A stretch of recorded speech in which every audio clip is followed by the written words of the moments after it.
All right, let's work on running rent comps. It's a pretty common question people have, and it's not overly complicated, but there's a lot of things that are involved. So let's take a look. Let's go into the NTREIS. What I do is log into NTREIS, go down to the search function, scroll down to residential lease, and go quick. But before that, let's go ahead and find the property we're going to do. So what I do, and we'll just go ahead and run one of my properties. So let's go 6028 Ridge Crest. Enter. And this is going to be the tax rolls for this property. So going by the tax rolls, we can see it's a 3-bedroom, 2-bath, a little over 1,100 square foot, almost 1,200, built in '76. So what I do is I take this, and I go ahead and save it.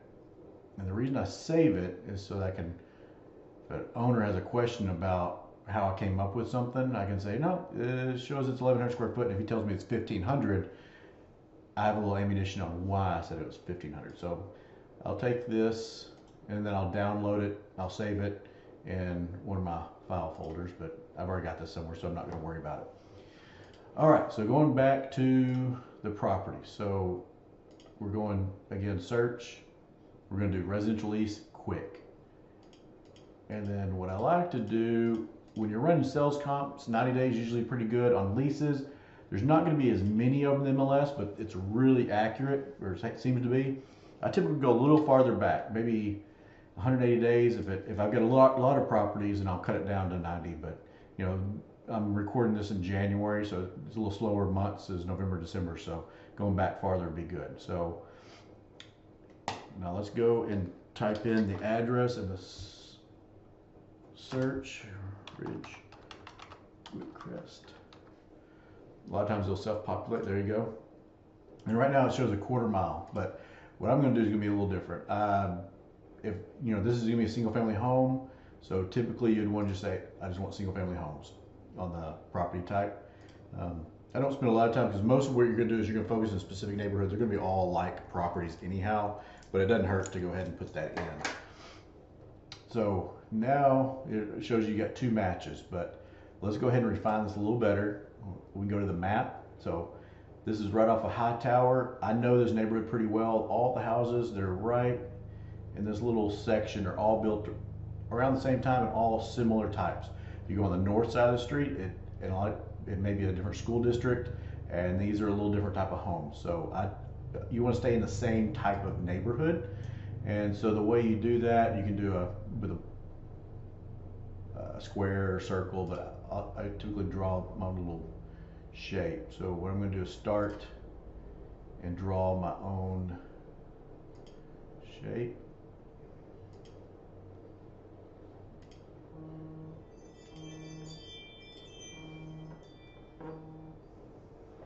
Okay, so I'm going to include there.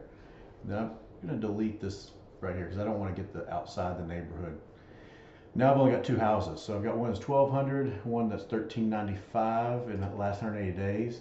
Man, that's not really enough. So I don't like to, but I'll go a little farther back. Let's say a full year. If I had too many properties pop up, I only added 1. So if I had too many properties, I would cut it down to 3.3 on the bedrooms, or 2-2, so it cuts out the bigger properties or smaller properties. One thing that I've noticed in doing real estate for 15 years, it's not 100% the square footage that dictates the rent, but a lot of times it's really the number of bedrooms. Now you want it to be similar square footage, you know, 2,000 square foot versus 1,000 square foot, both 3 bedrooms, very different properties. But if it's 1,200 square foot and 1,400 square foot, it's going to rent for almost the same number of bedrooms. So keep that in mind. So don't weigh too heavy on the square footage. It really plays a big role when it comes to selling the property, but tenants tend to look at properties based off of number of bedrooms. Buyers tend to focus a little bit more on the amount of square footage. So right now we've got 3 properties. I'd like to make that even more. I'm going to go ahead and make this farther out. Not that I would normally do it, but I just want to have more to choose from for you. Let's see. Okay, so now I got 5. don't go that far back, but I'm just doing that for this example. So we've got a couple right there, 1350, 1395, one's on the market for 1395, and it looks like the same property's rented twice, and for a pretty low dollar amount. So anyway, so let's go back to the results, which is the next tab. I'm going to click them all. So first of all, we're going to compare this property's interior condition versus everybody else. So for example, this 6024 Ridgecrest. Let's look at how there's only one picture, and it's not a very good one. A lot of times it tells you it's not a great property. So here's 6037 Highcrest. We got 15 pictures. The inside looks very clean, semi-updated. You know, it's got the original cabinets, but it's got stainless steel appliances. It's got looks like 3cm granite. So it's been updated for the most part. Newer paint, new fixtures. Just the cabinets are original, it looks like, but everything else looks really nice. Shower's been updated.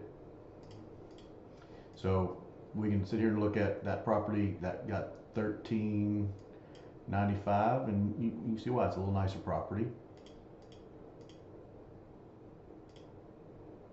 Okay, so here's 6000 Harrison. The exterior paint looks good. Interior's really pops. That looks like it's been just completely rehabbed. 1350 on this property also. It looks like it's been staged also. Very nice house. So you can see it's been completely updated.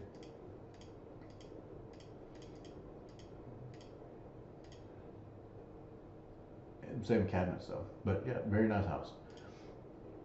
So now you got another 1395. Nice update. So these have all been updated. So this kind of tells you, looks like this neighborhood on a similar house, which is the one that we're doing, 1395. So this one's 4 bedrooms. So I'll show you where that's going to come into play. I'm going to go single line, and then I'm going to do quick CMA. Okay, so now I've got the one property that's active. It's been on the market for 60 days, 1395. That's kind of a long time, but this is we're in the first couple of weeks of January, so I can understand why. Now you got down here for the leased properties.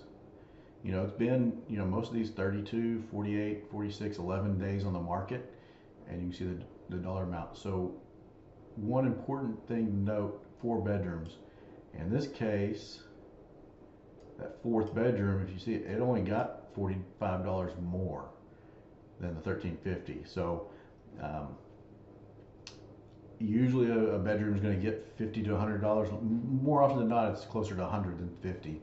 But that's something to take into consideration. So if I have an owner that's asking me to run rent comps, and he's got that house on 6028 Ridgecrest, and he's got 3 bedroom, 2 bath, just south of 1200 square foot, I'm going to tell him, based off of what I'm seeing, it might be a 12, depending on how nice it is, $1,200 a month, maybe a hair more.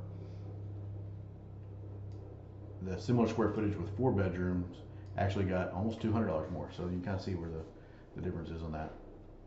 Well, this is also that 6024 is also the property that had very poor pictures. So a lot of times poor pictures don't rent properties very well. So what I'll do here, same thing, is I'll save it to my folder, name it, and I date it. Say rental comp for 6028 Ridgecrest, and then today's date, because I'm running this January 16th now. If I go a month later, I might have very different properties that have popped on the market. Some have sold. This one may still be there, and then it's 90 days on the market. So if I had this property right here on Hillcrest, and I told the owner it's 1152 square foot, 3 bedroom, 2 bath, he's wanting 1395. I'm going to go to him and say, hey, 1395 in the last, in this case, 1,000 days, long time in this neighborhood, 1395 is the highest, and it was on the market for 46 days, similar square footage, but it had 4 bedrooms.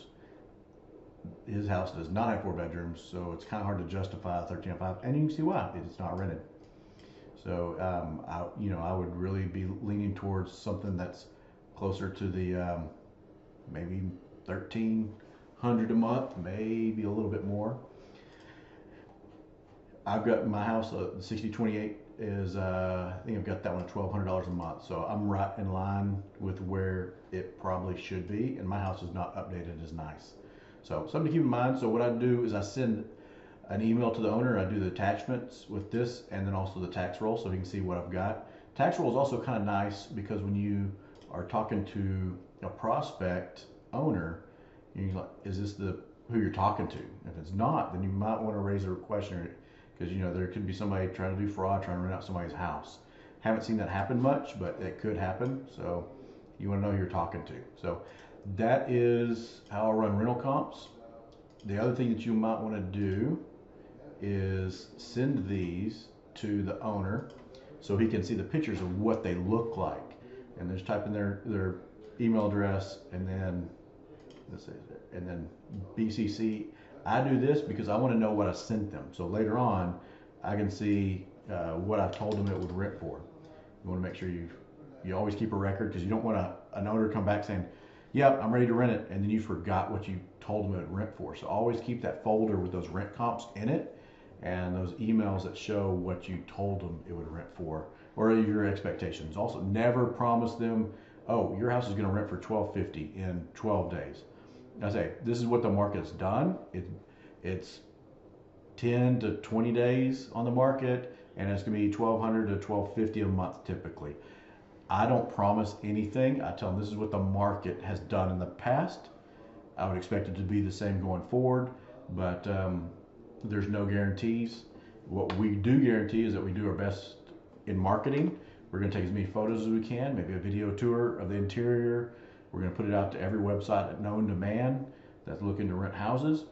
And then if anybody's in the neighborhood if anybody's looking to rent a house in that neighborhood, they're going to see your house, and it's going to be marketed and have better pictures than anything else in the neighborhood. So that's what I promise them. I don't promise them when it's going to rent, because I have no control over that.